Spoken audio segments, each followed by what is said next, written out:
हमने एक बहुत बड़ी पहल और कर रखी है, मैं आपको बता देता हूं। जो भी घरों में बैठे हुए बेटे बेटियां हैं, पढ़े लिखे हैं, नई नई बहुएं हैं, उन्हें एमए कराओ अच्छे अच्छे नए नए सब्जेक्टों से। जो एमबीए करे हुए हैं उन्हें एमए करने में ऐसा नहीं लगना चाहिए कि हम तो एमबीए करके आए और घर में बैठे हैं, अब हम एमए कैसे करें। नहीं, एमए कभी भी बुरी नहीं होती है। एमए करो, एमए इन प्राकृत, एमए इन संस्कृत, एमए इन जैन लिटरेचर, किसी में भी करो, एमए इन सोशल साइंस, किसी में भी करो। आप अगर एमए इन एजुकेशन, अगर आप एमए करोगे तो उससे फायदा मिलेगा। आपके एमबीए के साथ में कभी आप पीएचडी नहीं कर पाओगे, लेकिन एमए के अगर आपके साथ में मास्टर डिग्री किसी भी सब्जेक्ट में, ऐसे सब्जेक्टों में होगी, तो उसके माध्यम से उससे रिलेटेड जो भी जैन ग्रंथ होंगे, जैन आचार्यों के जो भी ग्रंथ होंगे, उन ग्रंथों पर आप पीएचडी कर सकते हो। और इस पीएचडी के माध्यम से ही इंटरनेशनल कैटेलॉग में आपके जैन धर्म की एक मान्यता दर्ज होती है। ये सीखो, आपके सामने ये सब चीजें हो सकती हैं।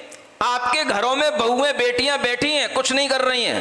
यूं नहीं कह रहा कुछ नहीं कर रही, माने घर का कामकाज तो कोई भी कर लेगा, होता रहेगा, लेकिन घर बैठे ऑनलाइन करेस्पॉन्डिंग कोर्स के थ्रू भी एमए होती है।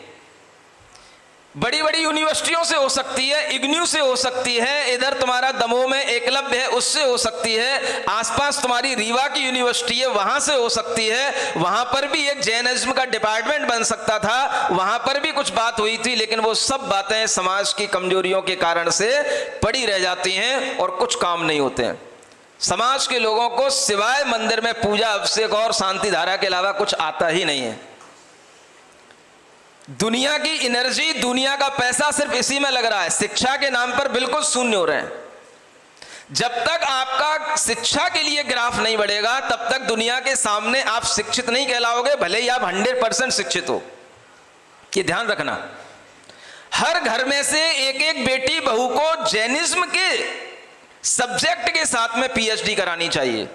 और ऐसी 40 से 50 एमए इस बार हमने एकलव्य यूनिवर्सिटी से लोगों के लिए नॉमिनेट करवाने का एक प्रोग्राम बनाया है। उसमें अभी आपके यहाँ के लोगों का नाम शामिल नहीं है, वो तो हो चुका है, जो एमए कर रहे हैं वो शुरू हो गए हैं। लेकिन इस लाइन को, इस पाइपलाइन को बनाए रखना चाहिए। इससे शुरुआत हुई है तो इसको बनाए रखना चाहिए। आपके आसपास अनेक यूनिवर्सिटियां हैं जिनमें जैनिज्म के डिपार्टमेंट होते हैं। प्राकृत आज इसीलिए मरी जा रही है क्योंकि उसको पढ़ने वाले स्टूडेंट नहीं होते। कई जगहों पर, कई यूनिवर्सिटियों में प्राकृत के जैनिज्म के डिपार्टमेंट खुलते हैं, लेकिन उसमें कोई अपना नाम रजिस्टर नहीं कराता कि मुझे प्राकृत पढ़ना है, और उसमें कुछ भी नहीं होता है। सिर्फ नाम रजिस्टर कराओ, संख्या बढ़ाओ, और उससे कुछ भी कठिनाई नहीं होती है। घर बैठे आपके लिए किताबें आएंगी, घर बैठे आपको सब कुछ पढ़ने को मिलेगा, और केवल आपको परीक्षा के लिए जाना हो तो परीक्षा देने के लिए जाना पड़ेगा। दुनिया में घूमते हो एक बार यूनिवर्सिटी तक भी चले जाना।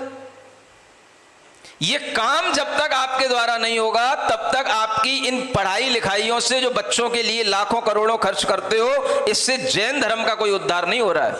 इससे केवल मल्टीनेशनल कंपनियों का उद्धार हो रहा है, जैन धर्म का कुछ नहीं हो रहा है। ये ध्यान रखना।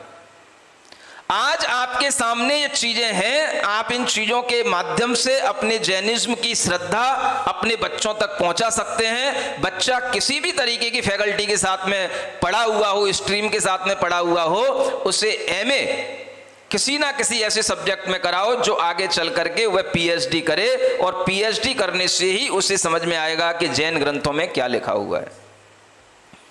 और ये अगर बात आगे बढ़ेगी, ये एक प्रभाव बनेगा, तो जैनों का नाम शिक्षा में आगे निकलेगा। और जब तक आपका नाम शिक्षा में नहीं आगे आएगा, आप शिक्षित होते हुए भी अशिक्षित कहलाओगे लोगों की नजरों में। ये ध्यान रखना, ये सीख लो, और इसी तरह की बातों को क्रियान्वयन करने की योजना बनाओ। समझ आ रहा है? बोलो तो। नहीं आ रहा है तो भी कहना महाराज नहीं भी आ रहा है तो आपसे समझ लेंगे, तब बोलो और जो समझना है वो बाद में समझ लेंगे।